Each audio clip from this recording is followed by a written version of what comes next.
Good morning mga kakalmado. Nandito na naman tayo sa panibagong araw, panibagong fishing. Ano na naman kaya mangyayari sa araw na to? Unat-unat lang muna tayo. ah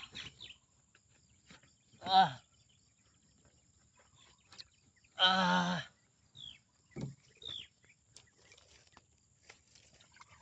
ah andito na naman tayo at gigisingin natin siya.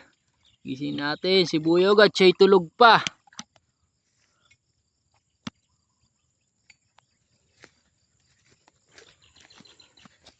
Buyog, Buyog, Buyog, Buyog.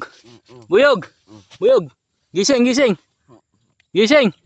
Buyog. Gumising ka. Gising ka, matulog ka ulit. Ayan na nga, at natulog ulit siya. Ginising natin, pero natulog ulit. Ayan si Nedo. Gumagawa ng kape. Napakaganda ng paligid dito sa Along-Along City. Ayan yung bundok Arayat. Ay, ating kapaligiran. Ito nga pala yung aming tent na sinilungan. Ayan, nandito kami sa paligid ng mga damuhan. Nandito yung ating kaibigan, pupuntahan natin. Ay, aming lutuan, kanya-kanyang gawa lang ng paraan. Rap, may huli na ba? Meron na. Ayun, pakiangat po kung may huli na. Ayun, may huli na siya oh. Morning na morning, pero ang ganda ng gising. May huli na kaagad.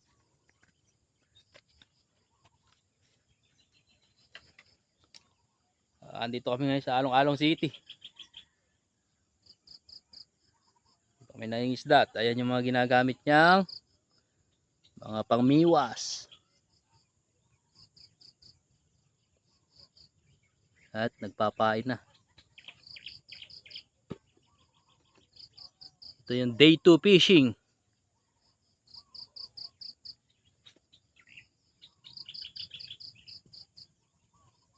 Papalo naman ang page mga kakalmado.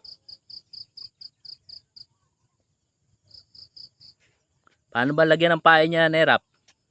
Ito, madali lang. Ikakawit mo lang siya sa hook. Pag ganyan. Yun, ganun lang pala mga kakalmado.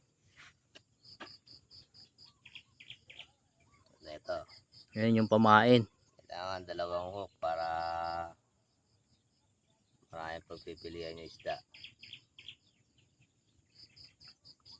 So, ayun na nga.